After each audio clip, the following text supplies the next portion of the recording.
Dalam era globalisasi ini, kebebasan untuk merantau ke pelbagai negara menjadi satu keistimewaan yang dinikmati oleh ramai rakyat Malaysia. Namun, disebabkan faktor keselamatan dan kepentingan diplomatik, terdapat beberapa negara yang menghadkan atau melarang kemasukan rakyat Malaysia ke wilayah mereka. Begitu juga, kerajaan Malaysia telah menguatkuasakan larangan perjalanan ke beberapa negara tertentu bagi melindungi keselamatan rakyatnya.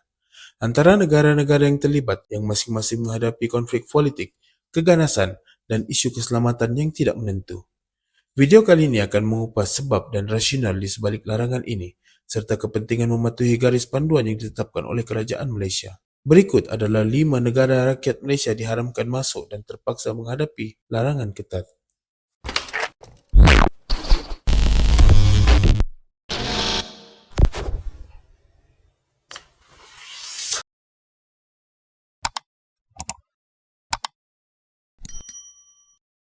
Pertama, Israel. Malaysia tidak mempunyai hubungan diplomatik dengan Israel sejak sekian lama. Pendekatan ini diambil berikutan dasar Malaysia yang menyokong perjuangan rakyat Palestin dan mengecam penjajahan Israel. Rakyat Malaysia dilarang memasuki Israel kecuali untuk tujuan khas yang sangat spesifik dan memerlukan kelulusan kerajaan. Contohnya, jika rakyat Malaysia yang menghadiri acara antarabangsa yang berlangsung di Israel, mereka perlu mendapatkan kebenaran khas. Larangan ini bertujuan untuk menyokong dasar luar Malaysia dan melindungi keselamatan rakyat Malaysia di kawasan berisiko tinggi akibat ketegangan politik dan keselamatan di rantau itu. Nombor 2. Korea Utara. Hubungan diplomatik antara Malaysia dan Korea Utara mulai tegang pada tahun 2017 selepas insiden pembunuhan Kim Jong-nam, abang tiri kepada pemimpin Korea Utara, di lapangan terbang antarabangsa Kuala Lumpur. Kejadian ini membawa kepada krisis diplomatik yang menyebabkan kedua-dua negara menghentikan hubungan diplomatik untuk beberapa waktu. Rakyat Malaysia dilarang memasuki Korea Utara atas sebab keselamatan. Larangan ini berkuat kuasa pada tahun 2017 dan masih diteruskan akibat situasi politik yang tidak stabil di negara tersebut.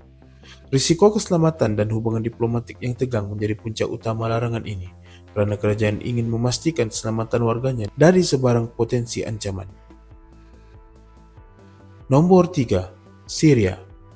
Syria telah mengalami perang saudara yang berpanjangan sejak tahun 2011. Konflik ini melibatkan pelbagai puak dan kumpulan militan, menjadikan keselamatan di Syria amat tidak menentu. Kerajaan Malaysia mengeluarkan larangan perjalanan ke Syria bagi melindungi rakyatnya daripada risiko akibat perang dan ketidakstabilan di sana. Sekatan ini terpakai kepada rakyat biasa, tetapi mungkin ada pengecualian bagi urusan rasmi atau diplomatik dengan kelulusan khas. Konflik yang berlarutan dan keselamatan yang sangat tidak menentu menjadikan Syria destinasi yang berbahaya bagi rakyat Malaysia. Justru larangan ini diadakan. 4. Yaman. Yaman telah mengalami perang saudara sejak 2015. Konflik ini melibatkan puak Houthi dan kerajaan Yaman yang disokong oleh Pakatan Arab Saudi. Situasi di Yaman juga menimbulkan krisis kemanusiaan yang serius. Rakyat Malaysia dilarang memasuki Yaman kerana situasi perang yang belum reda, risiko serangan udara dan keganasan yang boleh membahayakan nyawa. Keselamatan rakyat menjadi keutamaan dan kerajaan Malaysia ingin mengelakkan warganya daripada beberapa situasi yang berisiko tinggi. 5. Libya.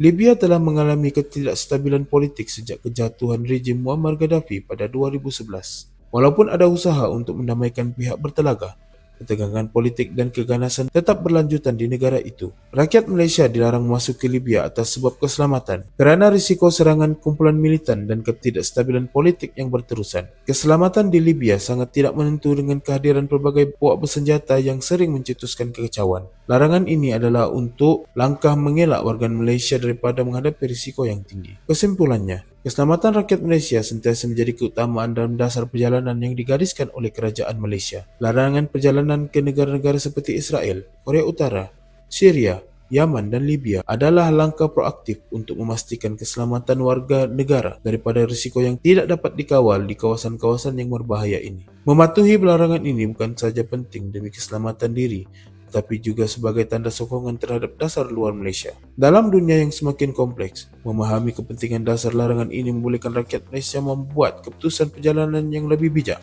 bertanggungjawab dan selamat.